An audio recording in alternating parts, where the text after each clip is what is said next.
Welcome to Organizing with Ease, where we simplify and organize our lives for the better. I'm Deanna Mall, your host, here to guide you towards a more organized and enriching life. Together, let's explore practical strategies, inspiring stories, and expert advice to simplify every aspect of our lives. Are you ready to embark on this journey with ease? Let's start. Hello, friends, and welcome to Organizing with Ease. I'm your host, Deanna Mall, and today marks not only the first episode of 2025, but also the beginning of a new January series. Fresh beginnings start strong in 2025. Whether you're a longtime listener or tuning in for the first time, I'm so happy you're here.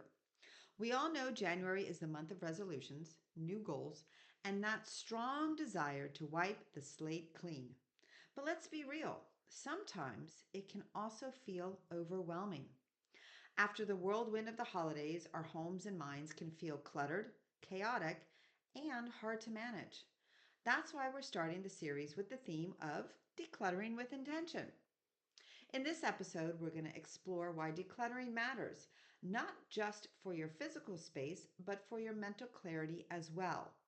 I'll share practical tips, inspiring stories, and a simple challenge to help you create space for new possibilities in 2025. So, are you ready to let's dive right in? So, I'm going to ask, a question. How do you feel when you walk into a cluttered room? Maybe it's the living room with the holiday decorations still up, or the kitchen counter buried under unopened mail. Or what about leftover party supplies? So for me, clutter makes me feel tense, distracted, and actually sometimes just overwhelmed. And I know I am not alone in that. So again, how do you feel when you walk into a cluttered room? Think about it, because the way that you feel, it can make you feel anxious, right? Also, knowing that it also can affect our sleep, our focus, and our overall mood. So, clutter does have an effect on us. And that is why it's not because we're decluttering because it's just, for the aesthetics or making our home quote unquote Instagram worthy. It's actually about improving your mental health and creating a space where you can think clearly and feel at peace, because that's what we want, right? So, I'm going to share a personal story with you. A few years ago, after a particularly hectic holiday season, I found myself drowning in decorations and gifts that did not yet have a home. Can you just picture that one? Yes. And I remember sitting in my living room and surrounded by all these piles, feeling paralyzed. But instead of trying to tackle everything at once, I decided to start one thing, putting away the ornaments. As I packed them into my labeled bins, I felt a small but noticeable sense of relief, saying, okay, I got this. Then that one step led to the next, clearing the wrapping paper, organizing the new gifts, and then finally vacuuming the floor. By the end of the day, the space was transformed, and so was my mood, and my family was ecstatic because they're like, yay, mommy is happy. That experience taught me that even small steps can have a big impact. So, welcome to the first week of our 31-day January Decluttering Challenge. This month, we're focusing on creating fresh spaces and resetting for the year ahead. Each week, we're going to target specific areas of our home, breaking them into manageable tasks that help you tackle clutter without feeling overwhelmed. And the actual calendar will be attached to the show notes. So for this week, we're going to be starting with post-holiday clutter and smaller spaces. These quick wins will not only create visible changes in your home, but also set the tone for a smoother, more organized year. Okay, so let us start. Let's start by taking down all of our holiday decorations, the ornaments, the wreaths, the lights, and any other seasonal items. What we want to do first is to lay out all the decorations in one spot. So you're going to have to walk around your home, pick up everything that you have in regards to your holiday decor and place it all in one spot. And that is actually what I do before I actually put them back into their storage bin. And then what happens is I actually look at everything that I've collected, placed it in that one spot, and I start looking at it. I really do. Even though I just used it for this most recent holiday, I still look at it. I look to see, is it still in good condition? Is any of it broken? Do I still like it? Do I want to use it again next year? Maybe not. So while I'm looking at all of my beautiful decor of holidays here in front of me in that one spot, I do ask myself those questions because I want to make sure that when I start packing them away, I know that for next year, I'm good to go. So this is a really good reset. So you definitely want to ask you those questions because if you do answer like no, I really don't want to use it again next year, then really consider donating them, giving them away to somebody that you might know. And again, if of course, if it's broken, it's not going to be able to be used again. Those items that you can just discard it right away. Use clear bins to pack away your items and then label them like tree ornaments or outdoor lighting. So if you group your decorations by room or by theme, this can actually also make it easier and faster to decorate for next year. And why does it matter? Well, according to a 2024 survey, 70% of people report feeling stressed after the holidays. Why? Due to lingering decorations and clutter. So, starting your decluttering journey with this step can bring an immediate sense of relief and clarity. And that's what we want in the new year of January, right? Of 2025. So, now let's go into another area, and that is very easy, it's very simple, but it's also a place that's also, it becomes a catch all, and that is our nightstand. So we want to remove everything from our nightstand. We want to wipe down the surfaces and then only put back the essentials. Perhaps a lamp, your current book, or maybe a small plant.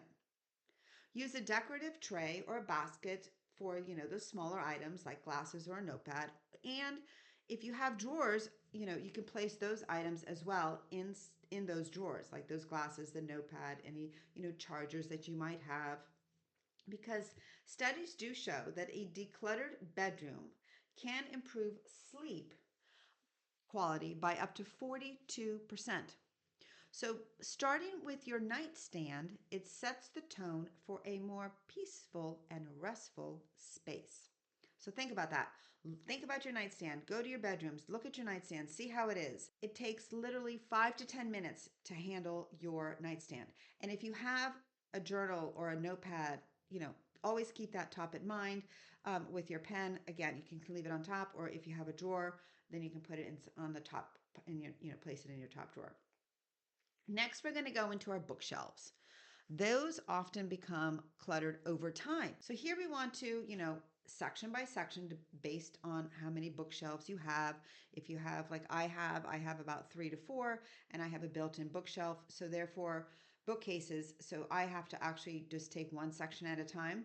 And so I remove my books, I dust the shelves, and then I sort my books into categories before I place them back into my bookshelf, because I want to see if I'm going to keep them, donate them, and then I also have my maybe pile.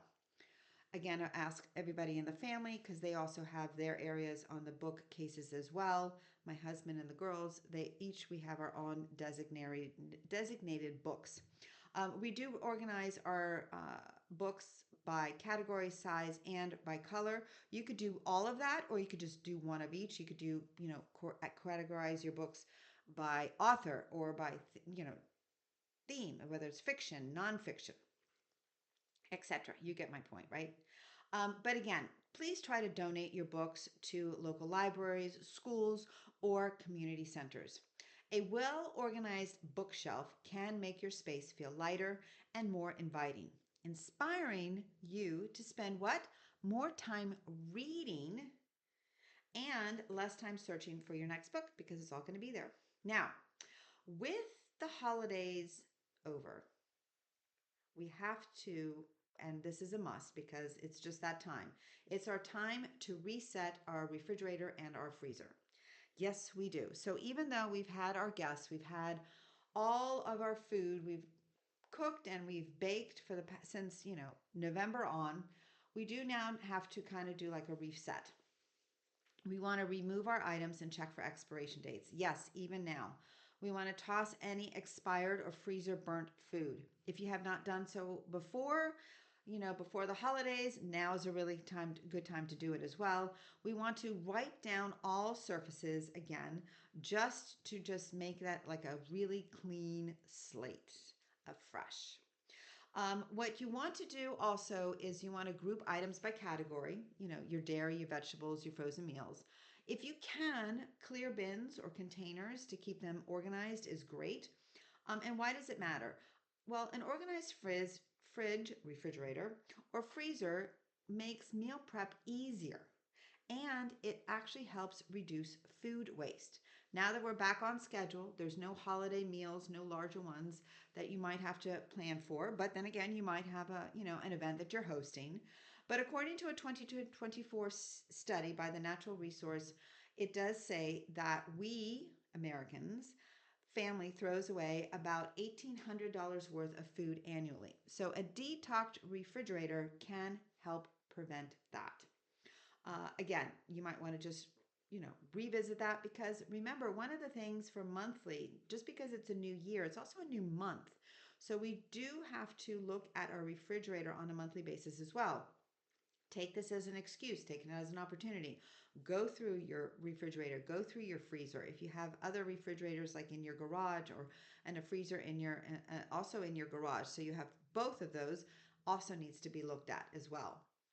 The next one that you want to, because we want to plan your weekly meals, we want to go through the pantry. Yes, this actually is a space that can get out of control after the holidays. So we want to remove the items and check again for expiration dates. We want to toss expired goods and donate unopened extras that we won't be using. I know that I'll be doing that as well, because I do have some items from the holidays that I know that I will not be using. So I am actually going to be donating them to a local charity here. So we want to group similar items together, like snacks, baking supplies, canned goods, and label shelves or bins for easy access. Now, of course, if you have your pantry that's already been organized and you like the way that it's set up, just, revisit it, look at it, because again, this is what we want to do going forward. We want to reset because we're starting meal prepping for the week ahead. If you have not yet started meal planning, this is a really good time, a really good excuse. Use January, because we're going to plan. It makes planning very simple. We then get to do nutritious meals, because we are going to be using what we already have in our pantry and our refrigerator, because we've already done the clean out. And so this makes meal prep much, much easier. Meal planning really saves time, it reduces stress, and it prevents food waste. Again, here we go. Research shows that families who meal prep are 33% less likely to eat out, leading a healthier and more budget-friendly choices. How about that? If you haven't thought about it, that's a really good one. It's healthier and budget-friendly, 33% likely to eat out. Great way to start the new year, don't you think? So now here are a few more other areas to tackle during the days, the week ahead. We might want to declutter a kitchen drawer, empty it out, discard, again, expired, broken items, use dividers to organize utensils. We might want to actually even simplify your bathroom countertop. Remove the non-daily items, wipe the surface, and store extras in cabinets and baskets. Now that your guests have all left you for the holidays, I'm sure they'll be coming back. But going through the bathrooms is a really good thing to do. And also organize your entryway. You want to set up a designated space for your shoes, your keys and coats to prevent clutter from piling up. Again, the entryway for me is that it's still decorated with the holidays, which is going to be refreshed again, because all of those holiday decors is going to be removed as I'm going to be packing it away.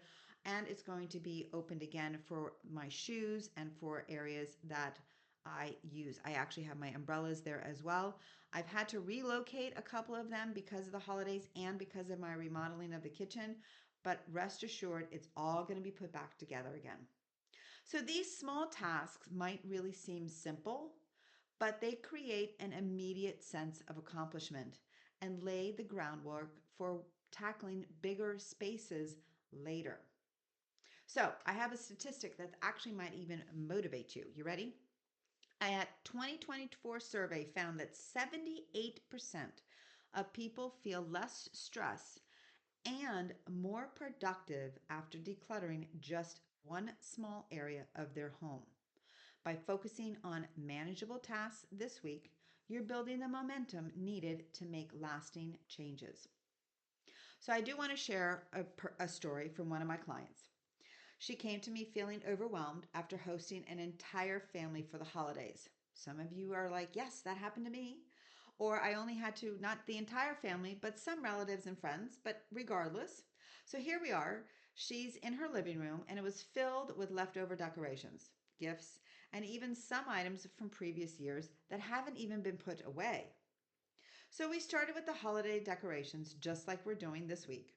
As we packed them into the bins, she realized that there were ornaments that hadn't even been used in years because they were left in the box. So therefore she didn't take them out, and that's how she realized it, putting in the new ones, right? From this year. So we donated those and we created more storage space.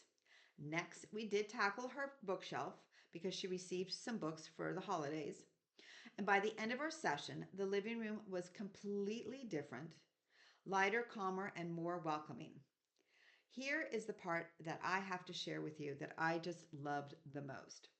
She told me that decluttering that one space gave her the confidence to move on to her kitchen the following week. So that's the beauty of starting small. It builds momentum. Now, I want to challenge you to pick one task from this week's list and get started. Whether it's taking down your holiday decorations, organizing your nightstand, or decluttering a bookshelf, commit to just one thing. If you want to do the daily challenge, please do so. I take you on for that. Once you've finished, take a moment to reflect. How does the space feel now? How do you feel now? I would love to see your progress. Share with me because it not only inspires me, but it will definitely inspire others. And it would also keep you motivated to tackle the next space. Remember, the goal isn't perfection, it's progress. Step by step, little by little, you're creating a home and a mindset that supports your best self and life. So, as we wrap up the first episode of 2025, I want to leave you with this thought. Decluttering is about more than just clearing out the old. It's about making room for new opportunities, new habits, and new joys. This week, focus on creating space for the things that matter most to you. And remember, every small step you take is a step towards the life you want to build. Thank you so much for joining me today. Next week, we'll dive into how to tackle daily clutter and create functional spaces that make your life easier and more enjoyable. Until then, stay inspired, stay intentional, and keep making progress step by step, little by little. If you enjoyed today's episode, don't forget to subscribe to Organizing with Ease podcast on your favorite podcast platform and leave us a review. Your feedback helps us grow and reach more listeners like you who are passionate about living their best lives. And remember, a new episode comes out every Thursday at 8 a.m. So mark your calendar and join us. Until next week, take care and keep shining bright.